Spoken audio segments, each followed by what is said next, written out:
আজ ওলামায়ে কেরামের দিকে চেয়ে আছে গোটা দেশের মানুষ।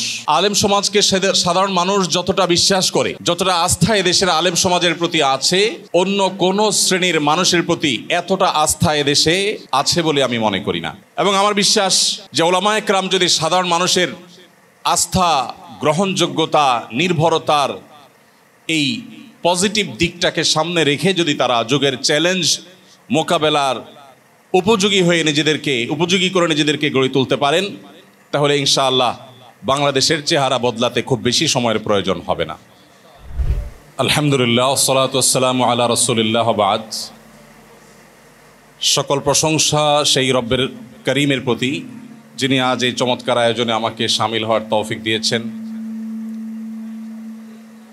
কক্সবাজারের জামিয়াতুল ইমাম মুসলিম রাহিমাহুল্লাহ এই প্রতিষ্ঠানে আরবি ভাষা এবং ইসলামী সংস্কৃতি বিষয়ক এই গুরুত্বপূর্ণ প্রোগ্রামে যে সমস্ত মান্যবর মেহমানবৃন্দ উপস্থিত আছেন,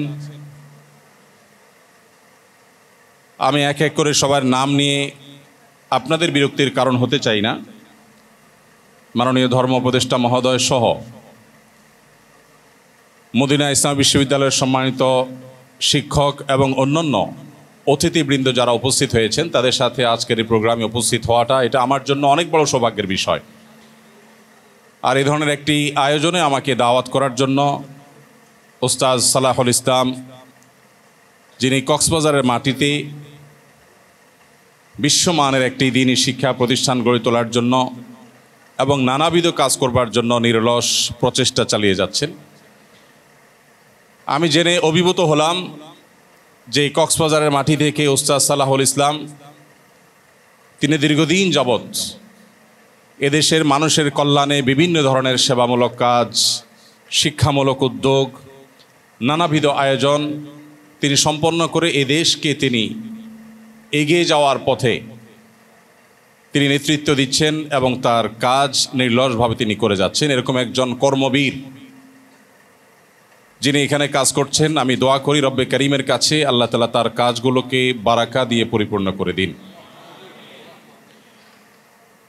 সম্মানিত উপস্থিতি, বাংলাদেশের বিভিন্ন প্রান্তরে এদেশের ওলামায়ে কেরাম আরব বিশ্বের বিভিন্ন ধনকুবের, বিভিন্ন ব্যবসায়ী, বিভিন্ন দাতা এবং বিভিন্ন পর্যায়ের ওলামায়ে কেরামের সাথে সুসম্পর্ক করে বাংলাদেশের বিভিন্ন জায়গায় শত শত মসজিদ, মাদ্রাসা, ইয়েতিমখানা, টিউবওয়েল, এরকম নানাবিধ সামাজিক সেবামূলক কার্যক্রম পরিচালনা করছেন।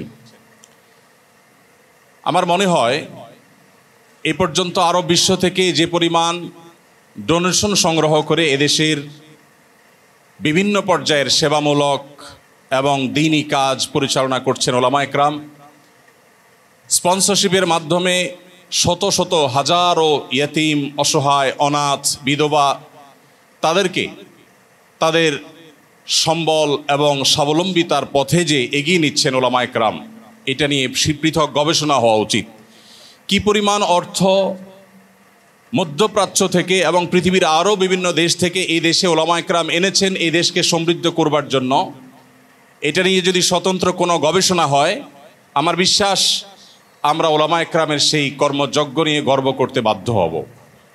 ওস্তাদ সালাহুল ইসলাম সেরকম একজন মানুষ, যিনি মধ্যপ্রাচ্যের বিভিন্ন ব্যক্তিত্বকে বাংলাদেশে এনে তাদের মাধ্যমে বাংলাদেশে নানামুখী উদ্যোগ, উন্নয়নমূলক কর্মকাণ্ড তিনি সম্পাদন করেছেন এবং তার মতো এরকম বহু এনজিও, বহু বেসরকারি সংস্থা, বহু ব্যক্তি এবং প্রাতিষ্ঠানিক উদ্যোগে নানাবিধ কাজ পরিচালনা করছেন। ওলামায়ে কেরামের এই গুরুত্বপূর্ণ ভূমিকা একটি রাষ্ট্রকে এগিয়ে নিতে যেই পরিমাণ তাদের এই শ্রম, তাদের মেধা, তাদের সময় তারা ব্যয় করছেন, সেটার যথাযথ মূল্যায়ন আমরা করতে পারছি বলে আমি মনে করি না। আমি আশা করব ওলামায়ে কেরামের এই সমস্ত কাজগুলো নিয়ে গবেষণা হবে, তাদের মূল্যায়ন করা হবে, তাদেরকে সামনে এগিয়ে যেতে সাহায্য করা হবে। রব্বে করিমের কাছে দোয়া করি আল্লাহ তাআলা আমাদের এই প্রিয় মাতৃভূমিকে, আমাদের প্রিয় আবাসভূমিকে পৃথিবীর মানচিত্রে, পৃথিবীর দরবারে মাথা উঁচু করে দাঁড়াবার শক্তি সামর্থ্য দান করুন। সম্মানিত উপস্থিতি, আজকের এই প্রোগ্রামে বিশেষ করে আমার সামনে যারা উপবিষ্ট আছেন, আমি জানতে পেরেছি দেশের প্রত্যন্ত অঞ্চল থেকে, বিভিন্ন জেলা থেকে ওলামা একরাম এসেছেন। আপনাদের উদ্দেশ্যে আমি কয়েক মিনিটে খুবই সংক্ষেপে কিছু কথা বলতে চাই। আজ ওলামা একরামের দিকে চেয়ে আছে গোটা দেশের মানুষ। আলেম সমাজকে সাধারণ মানুষ যতটা বিশ্বাস করে, যতটা আস্থা এদেশের আলেম সমাজের প্রতি আছে, অন্য কোনো শ্রেণীর মানুষের প্রতি এতটা আস্থা এদেশে আছে বলে আমি মনে করি না। এবং আমার বিশ্বাস যে ওলামা একরাম যদি সাধারণ মানুষের আস্থা, গ্রহণযোগ্যতা, নির্ভরতার এই পজিটিভ দিকটাকে সামনে রেখে যদি তারা যুগের চ্যালেঞ্জ মোকাবেলার উপযোগী করে নিজেদেরকে গড়ে তুলতে পারেন, তাহলে ইনশাআল্লাহ বাংলাদেশের চেহারা বদলাতে খুব বেশি সময়ের প্রয়োজন হবে না। সময়ত উপস্থিতি, বিশেষ করে তরুণ আলেম যারা আছেন আমাদের সামনে, আমরা সে সমস্ত তরুণ আলেমদেরকে যারা খুব শীঘ্রই তারা মাদ্রাসার পড়াশোনা শেষ করবেন, তাদের উদ্দেশ্যে বলতে চাই, যুগের চ্যালেঞ্জ মোকাবেলায় উপযোগী এবং এই সমাজের জন্য সত্যিকারের নাফে এবং মুফিদ তথা উপকারী আলেম হিসাবে নিজেকে গড়ে তুলতে হলে কয়েকটি বিষয় আমাদের খেয়াল করা দরকার। সর্বপ্রথম যে বিষয়টি বলতে চাই সেটি হলো আমাদের নিয়তগুলো বিশুদ্ধ করা দরকার। আমরা কেন আলেম হতে এসেছি? যারা মাদ্রাসায় ভর্তি হয়েছেন অনেকেই আছেন নিজের ইচ্ছায় মাদ্রাসায় আসেননি, বাবা মায়ের ইচ্ছায় অনেক মাদ্রাসার ছাত্ররা মাদ্রাসায় এসেছেন। আপনার বাবা চেয়েছেন আপনাকে হাফিজ বানাবেন, মা মানত করেছেন আলেম বানাবেন, মায়ের মানত পুরা, বাবার স্বপ্ন পূরণ করা, এগুলোর জন্য অনেকে মাদ্রাসায় এসেছে। মাদ্রাসায় এসে তিনি কি করতে চান সে উদ্দেশ্যটা আমাদের অনেকের কাছে পরিষ্কার না। অনেকেই যখন আলেম হওয়ার কাছাকাছি পর্যায়ে পৌঁছে যান, মাদ্রাসা শিক্ষা সমাপনের দিকে এগিয়ে যান, তখন অনেক মাদ্রাসার ছাত্ররা তাদের হীন স্বার্থগুলো বড় হয়ে আসে তাদের সামনে। তারা মনে করে যে এই সমাজে আমার রুটি রুজির ব্যবস্থা করার একটা মাধ্যম হয়তোবা আমার এই আলেম হওয়া। এই হীনমন্যতা, এই নিচু চিন্তা থেকে বের হয়ে এসে আমরা যদি উন্নত চিন্তা ধারণ করতে পারি যে আল্লাহ তাআলা আমার রিজিক দাতা, আমি আমার জাতিকে যে আল্লাহর রাজ্জাক হওয়ার প্রতি ঈমান আনয়ন করার, পরিপূর্ণ দৃঢ় বিশ্বাস ধারণ করবার যে দাওয়াত আমি দিব, সেই দাওয়াত যদি আমার আমি নিজে দিতে না পারি, আমি নিজেই যদি সেই বিশ্বাস আমার মধ্যে বদ্ধমূল করতে না পারি, আর সামান্য একটু আমার পেট পালা, সামান্য একটু ভালো থাকা, সামান্য একটু টাকা পয়সা উপার্জন করাটাকে যদি আমার মাদ্রাসা শিক্ষার মূল উদ্দেশ্য হিসাবে আমি স্থির করি, এটা হবে সবচেয়ে দুর্ভাগ্যজনক অধ্যায়।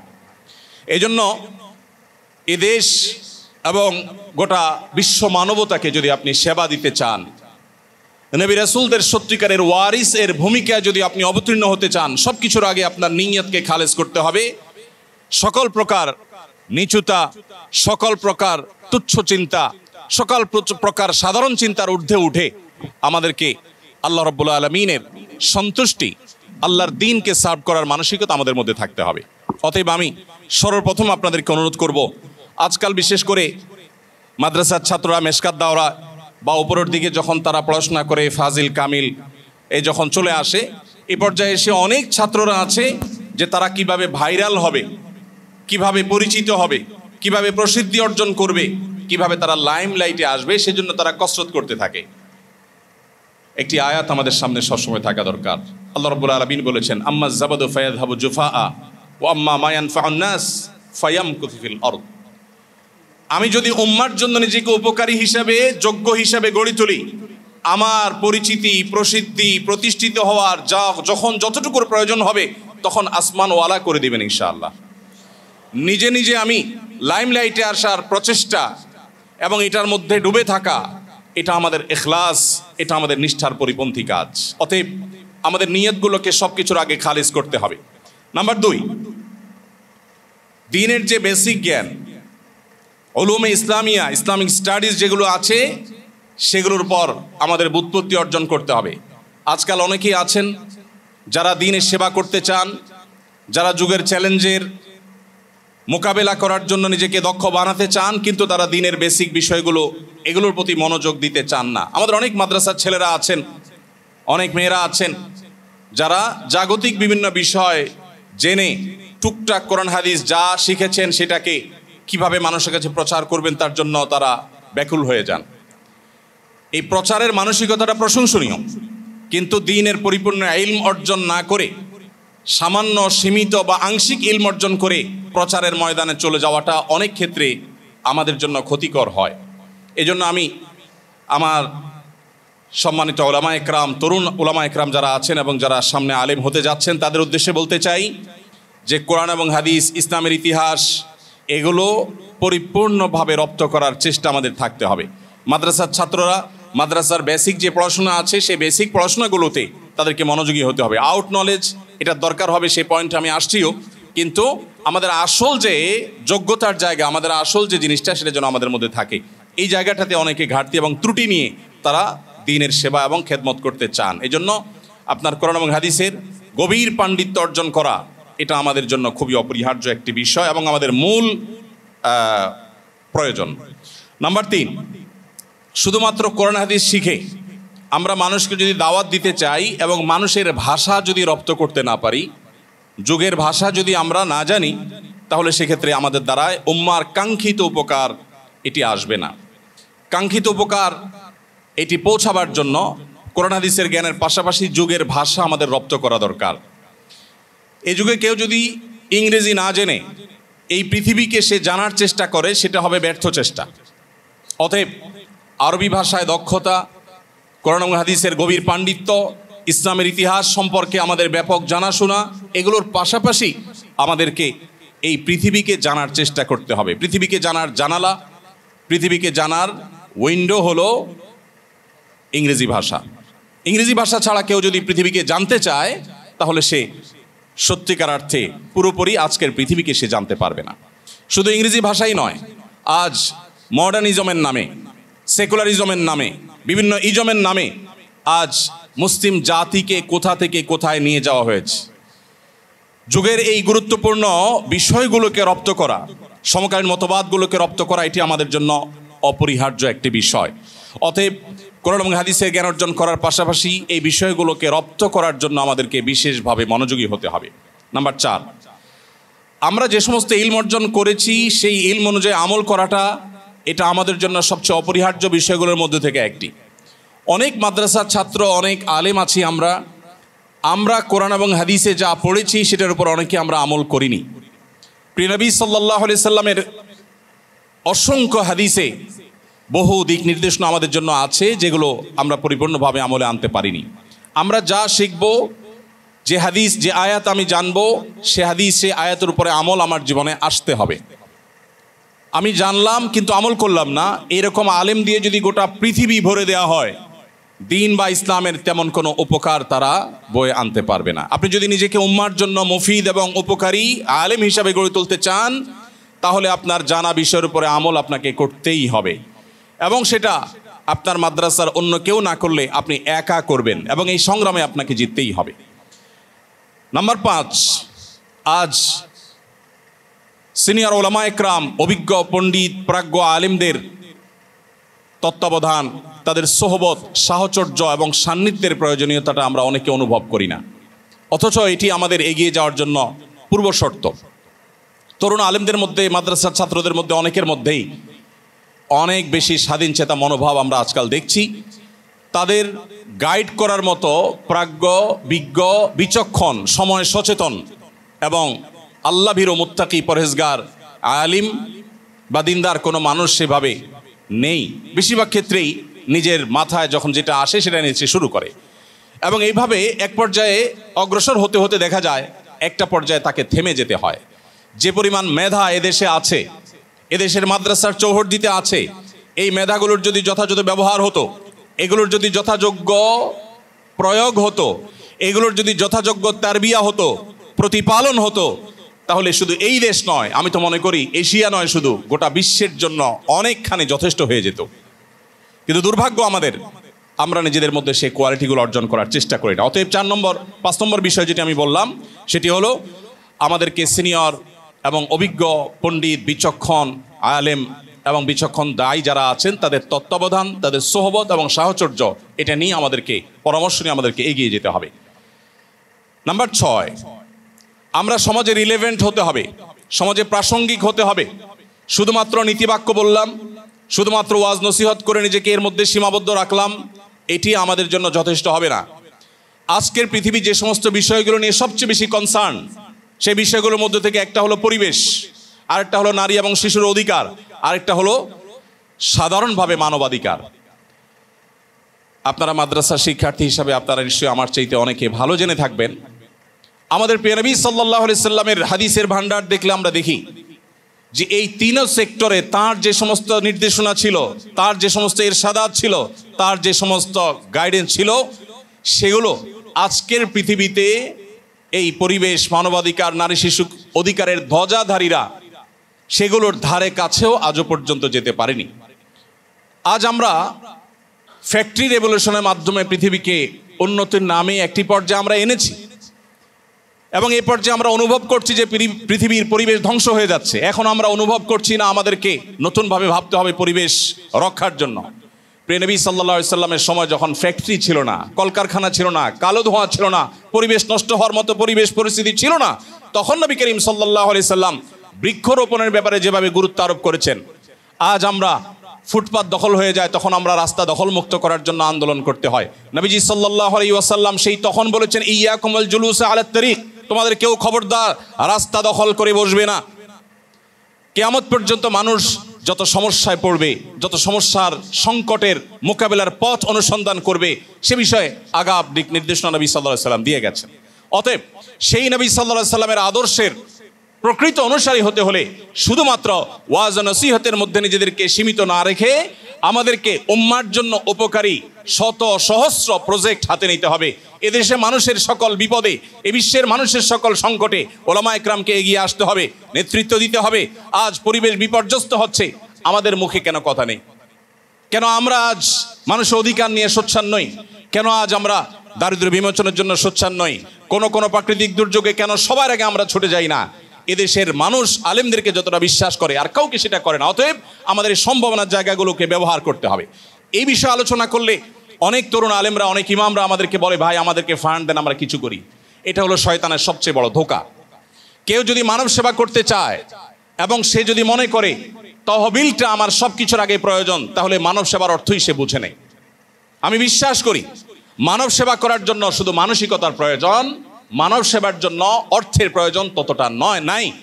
আপনি শুরু করেন, আপনি একজন মসজিদের ইমাম হিসেবে যখন দায়িত্ব পালন করবেন, আপনার এলাকার সমস্ত ময়লা আবর্জনা পরিষ্কার করে তরুণদের জন্য নানামুখী উদ্যোগ নিয়ে আপনি এমন সব কাজ করতে পারেন যে কাজগুলোর জন্য আসলে অর্থের কোনো প্রয়োজন নেই, তহবিলের কোনো প্রয়োজন নেই। শত সহস্র ফ্যামিলি ভেঙে খান হয়ে যাচ্ছে, ঘরে ঘরে দাম্পত্য কলহ শুরু হয়ে গেছে। আমরা শুধুমাত্র ফতোয়া দিচ্ছি তালাক হয়ে গেছে।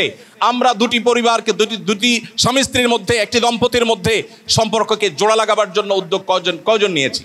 কয়জন মসজিদের ইমাম বলতে পারবেন যে আমি আমার মসজিদ মহল্লার সমস্ত মানুষদেরকে বলে রেখেছি, আপনাদের কারো স্বামী স্ত্রীর মধ্যে, বউ শাশুড়ির মধ্যে মনোমালিন্য তৈরি হলে, ভাই মনের মধ্যে ঝামেলা তৈরি হলে আমাকে ডাকবেন, শতভাগ গোপনীয়তা রক্ষা করে আমানতদারিতার সাথে আমি আপনাদের মীমাংসার জন্য উদ্যোগ নেব, তার জন্য প্রয়োজনীয় প্রশিক্ষণ গ্রহণ করব। কয়জন আলেম আছে? ভাইরা আমার, ওলামা একরাম যদি উদ্যোগ নেন, তাহলে আজ আমাদের ধ্বংস হতে যাওয়া পরিবার ব্যবস্থাপনা, এটাকে আবারও আমরা পুনরুদ্ধার করতে পারবো। অতএব মানব সেবার মানে শুধুমাত্র তহবিল ভিত্তিক, ফান্ড ভিত্তিক বিভিন্ন কার্যক্রম পরিচালনা করা নয়। এরপরে আমি যে বিষয়টি বলতে চাই 7 নম্বরে, সেটি হলো মতবিরোধ। এটা আমাদের স্বভাবজাত একটি বিষয়।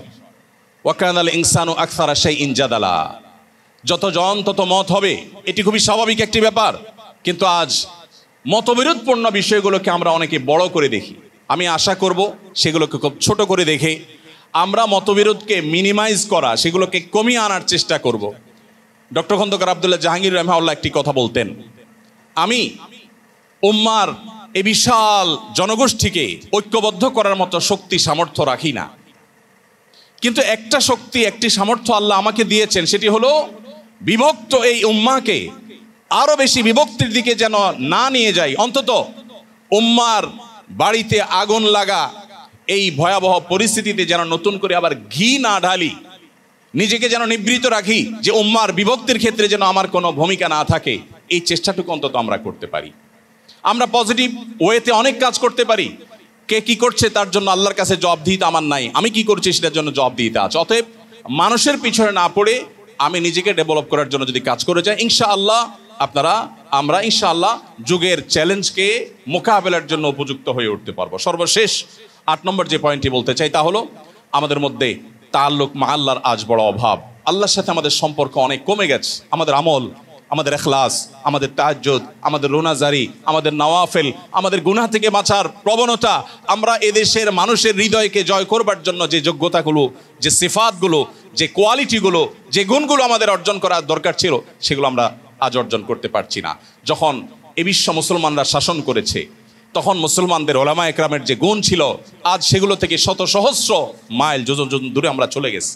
আমাদের সেগুলোকে আবার উদ্ধার করতে হবে, আল্লাহমুখী হতে হবে। আমাদের আসল শক্তির জায়গায় হলো আল্লাহ।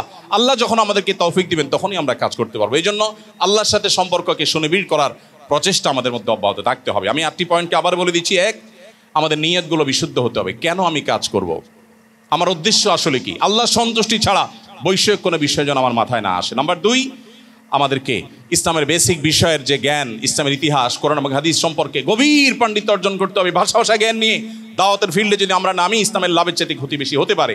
নাম্বার 3, জাগতিক বিষয়ে আমাদেরকে সম্যক ধারণা নিতে হবে। আজকের পৃথিবীতে কি চলছে, মানুষ কি ভাবছে, কোন আদর্শ, কোন নীতি চলছে, সেগুলো আমাদেরকে রপ্ত করতে হবে। নাম্বার 4, আমাদেরকে জানা বিষয়ের উপর আমল করতে হবে। জানা বিষয়ের উপর যদি আমরা আমল না করি, বেআমল আলেম যত পণ্ডিত হোক, যত জগৎকে জানুক, যত ভাষা সে রপ্ত করুক, তার দ্বারা আর যা হোক আল্লাহর দ্বীনের কোনো উপকার হবে না।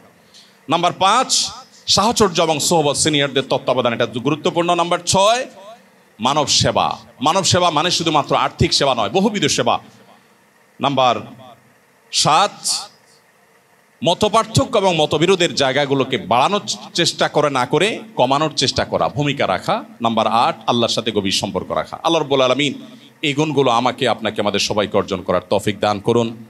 জামিয়াতুল ইমাম মুসলিম রাহিমাহুল্লাহকে এই উম্মার সংকট থেকে উত্তরণের সূতিকাগার হিসাবে আল্লাহ তাআলা কবুল এবং মঞ্জুর করুন। আমি ক্ষমা প্রার্থী আমাদের মহামান্য মেহমানদের কাছে যে আমি একটু বেশি সময় সম্ভবত নিয়ে ফেলেছি। আল্লাহ রাব্বুল আলামিন আমাদেরকে জানা কথাগুলো, শোনা কথাগুলো অনুযায়ী আমল করার তৌফিক দান করুন। ধন্যবাদ সবাইকে। জাযাকুমুল্লাহু খায়রান।